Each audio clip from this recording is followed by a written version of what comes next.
Awal Maret ini, Indonesia resmi mengecam Rusia di PBB terkait operasi militernya dalam agresi terhadap Ukraina.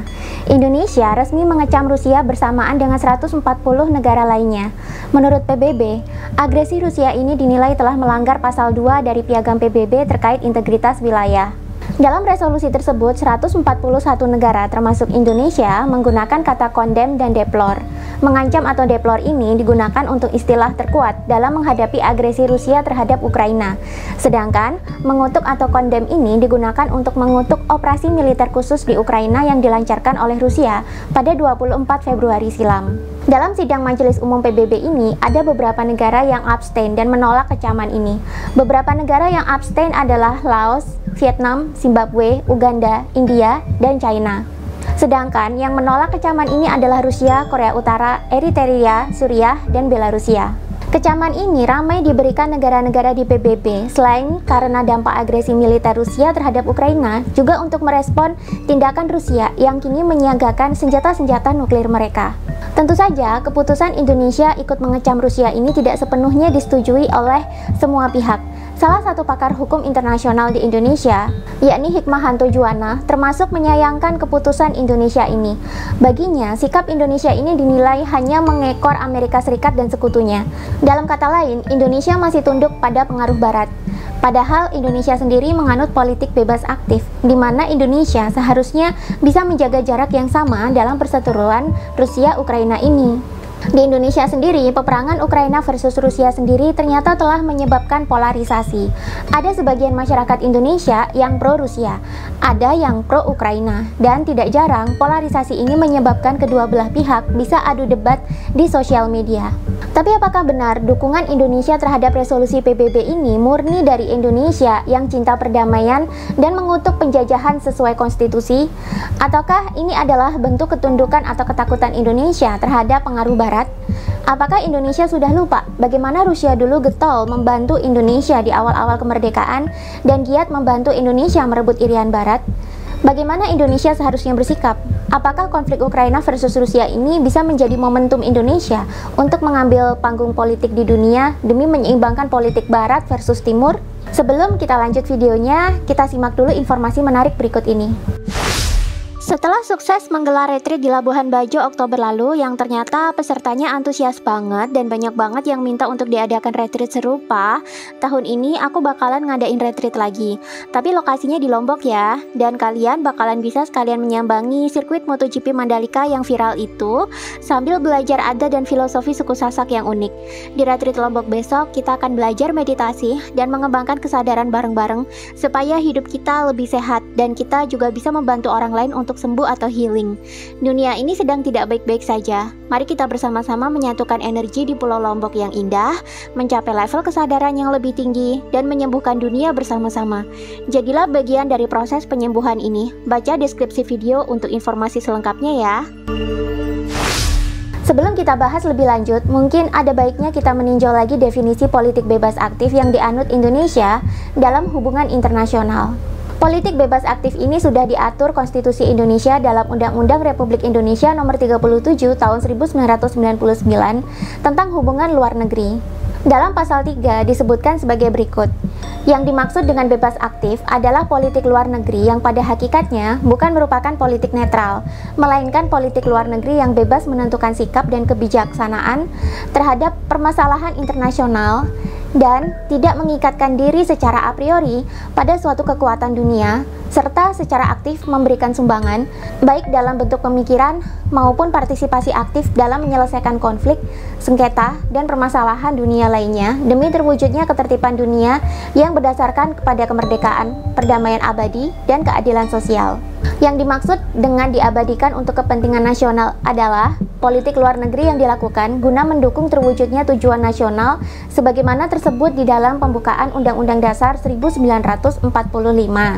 Menurut penjelasan undang-undang tersebut, bisa dipahami bahwa Indonesia di sini bebas menentukan sikap dan kebijakan terhadap suatu permasalahan internasional dan bebas untuk tidak bergantung pada satu pihak manapun. Menteri Luar Negeri Indonesia sendiri, Ibu Retno Marsudi, segera memberikan keterangan pers terkait tindakan Indonesia tentang turut mengecam Rusia dalam agresi militer mereka di Ukraina. Menurutnya, langkah Indonesia ini sudah sesuai dengan konstitusi, di mana Indonesia ingin mewujudkan perdamaian dunia dan membebaskan dunia dari penjajahan. Namun pertanyaannya, apakah Rusia benar-benar menjajah Ukraina? Jika menilik pada pidato resmi Vladimir Putin yang disampaikan sebelum operasi militer 24 Februari dilaksanakan, Vladimir Putin mengatakan Rusia sama sekali tidak ingin menginvasi Ukraina, apalagi menjajahnya. Yang ia lakukan hanya demi menghalau dominasi Barat atau NATO yang terus berekspansi ke timur. Namun nampaknya di belahan dunia Barat, rumor yang lebih banyak mendominasi di sana adalah Rusia sedang ingin menginvasi Ukraina. Dalam hal ini, Indonesia mengikuti langkah Barat dan negara-negara lain yang masih membutuhkan bantuan Barat, yakni turut mengecam Rusia dibandingkan dengan bersikap netral atau abstain. Sebenarnya, langkah Indonesia ini murni karena konstitusi atau jangan-jangan kitalah yang takut bertindak lebih jauh karena kita telah dikepung oleh militer Barat dari segala penjuru? Mari coba kita lihat. Indonesia telah dikepung militer Amerika Serikat dan sekutu baratnya dari segala penjuru. Sepertinya ini memang bukan hoax sih. Militer Amerika Serikat dan sekutunya ini ternyata sudah ditempatkan di titik-titik negara di sekitar Indonesia yang tidak bisa kita hindari. Total ada 13 pangkalan militer Amerika Serikat yang mengepung Indonesia. Menurut Ibu Koni Rahakundini, seorang pengamat militer dan pertahanan, Indonesia sebenarnya sudah terkurung oleh pangkalan-pangkalan Amerika Serikat yang berada di Pulau Christmas, Pulau Cocos, Darwin Australia, Guam, Filipina, Malaysia, Singapura, Vietnam, Kepulauan Andaman, dan Kepulauan Nicobar. Dari sekian banyak pangkalan militer tersebut, pangkalan militer Singapura lah yang paling dekat dengan Indonesia. Memang sih, Departemen Pertahanan Amerika Serikat pernah membantah keberadaan pangkalan militer mereka di Singapura ini. Menurut mereka, yang ada di sana hanyalah Komando Pusat Logistik Pasifik Barat dan Pusat Angkatan Laut Regional Singapura. Keduanya sama-sama terletak di Pelabuhan Singapura di Sembawang. Walaupun sempat disangkal oleh Departemen Pertahanan Amerika Serikat, namun faktanya pada tahun 1990, Amerika Serikat dan Singapura kemudian sepakat untuk menjadikan wilayah ini sebagai basis pangkalan militer Amerika Serikat. Selain di Singapura, marinir Amerika Serikat juga disiagakan secara khusus di Australia. Menurut Departemen Pertahanan Amerika Serikat, sebelum tahun 2012, terdapat 183 personil militer di Australia. Mayoritas dari mereka ini adalah personil Angkatan Udara. Kemudian pada Maret 2012, Komandan Gugus Pasifik Korps Marinir Amerika Serikat, Letnan Jenderal Duane Thiessen, pernah mengatakan bahwa pangkalan Korps Marinir Amerika Serikat di Darwin, Australia, yang hanya berkekuatan 1 kompi atau 250 personil, akan ditambah secara bertahap hingga nantinya menjadi 1 divisi atau 2.500 personil hingga 2014. Ini adalah jumlah yang sangat banyak, sedangkan kalau kita lihat di peta, lokasi kota Darwin ini sangat dekat sekali dengan Indonesia.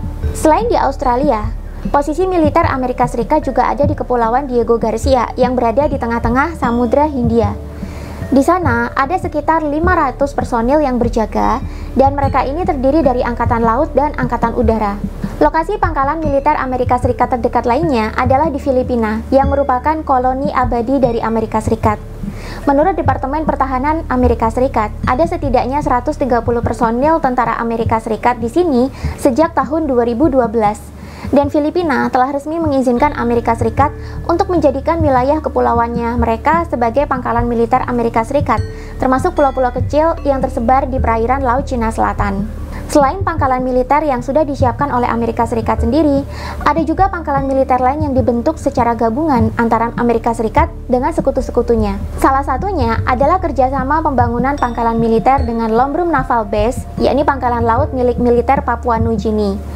Pangkalan ini dibentuk berdasarkan aliansi pertahanan 3 negara, yakni Papua Nugini, Amerika Serikat, dan Australia. Tiga negara ini berdalih, aliansi tiga negara ini dibentuk dengan tujuan ingin melindungi kedaulatan dan hak maritim Kepulauan Pasifik dari pengaruh Cina. Namun yang ditakutkan Indonesia, Papua Nugini ini bisa menjadi jalan masuk bagi pihak asing, terutama Amerika Serikat dan Australia, untuk ikut campur dalam konflik-konflik separatisme di dalam negeri, terutama dalam konflik Organisasi Papua Merdeka atau OPM melawan TNI yang terus bergejolak sampai sekarang. Selain itu, Indonesia juga berada di tengah-tengah area FPDA atau Five Power Defense Arrangements. FPDA ini adalah aliansi pertahanan yang dibentuk oleh mantan negara-negara persemakmuran Inggris seperti Malaysia, Singapura, Australia, New Zealand, termasuk Inggris itu sendiri. Posisi Indonesia yang berada di tengah-tengah ini membuat Indonesia ini rawan terkena ancaman dari negara-negara anggota FPDA jika salah bertingkah. Apalagi negara-negara anggota FPDA ini juga sering menggelar latihan militer bersama. Ini merupakan hal yang patut diwaspadai oleh Indonesia. Selain FPDA yang menjadi hantu bagi Indonesia, juga ada aliansi pertahanan baru yang dibentuk sebagai pesaing pertahanan Cina di kawasan Indo-Pasifik oleh negara barat, yakni Pakta AUKUS yang baru diresmikan pada 15 September 2021 yang lalu. Pakta AUKUS ini adalah perjanjian keamanan trilateral antara Amerika Serikat, Inggris, dan Australia yang berfokus pada penguatan teknologi militer. Mengapa AUKUS ini bisa menjadi hantu bagi Indonesia? Sebab fakta ini sangat memungkinkan Australia untuk mengakses teknologi nuklir, terutama dalam penggunaan kapal selam bertenaga nuklir untuk ditempatkan di sepanjang perairan Pasifik hingga perairan Laut Cina Selatan. Selain itu, fakta ini juga memungkinkan Inggris dan Amerika Serikat untuk memfokuskan teknologi militer bawah laut lainnya guna melawan dominasi Cina di kawasan Pasifik. Selain ancaman kepungan dari segi militer, masih ada lagi loh ancaman kepungan yang datang dari segi terorisme. Salah satu media di Indonesia pernah menampilkan berita mengenai propaganda ISIS yang sedang memerintahkan para pengikutnya untuk melakukan pertempuran di Asia Tenggara. Sasaran utamanya adalah Indonesia dan Malaysia, sedangkan ISIS sendiri diketahui sering berbasis di Filipina dan beberapa kali berusaha menargetkan Poso di Sulawesi sebagai lokasi persembunyian. Melihat dari banyaknya ancaman militer barat dan terorisme yang mengepung Indonesia, apakah ini menjadi alasan terkuat pemerintah kita untuk ikut mengecam Rusia? Apakah negara kita ini sedang bermain aman dengan mengikuti suara mayoritas agar tidak mendapatkan intervensi aneh-aneh dari pihak barat? Bagaimana menurut kalian? Coba tuliskan di kolom komentar dong. Indonesia boleh saja ikut mengecam Rusia, namun jangan sampai kita melupakan sejarah. Dulu ketika Indonesia baru mendeklarasikan kemerdekaannya di tahun 1945, Indonesia banyak dibantu oleh Rusia dalam mendapatkan pengakuan kemerdekaan, sampai berhasil merebut Irian Barat dari Belanda. Ketika Indonesia sedang sibuk berperang dengan Belanda yang ingin melanggengkan penjajahan di bumi pertiwi sepanjang tahun 1945 sampai 1949, Rusia adalah salah satu negara adidaya dari timur yang cukup aktif mendukung Indonesia. Waktu itu Rusia masih menjadi negara besar yang bernama Uni Soviet. Uni Soviet ternyata mendukung gerakan anti-kolonialisme di Asia dan tertarik dengan misi Presiden Soekarno untuk menghentikan penjajahan di Hindia Timur atau Indonesia oleh Belanda.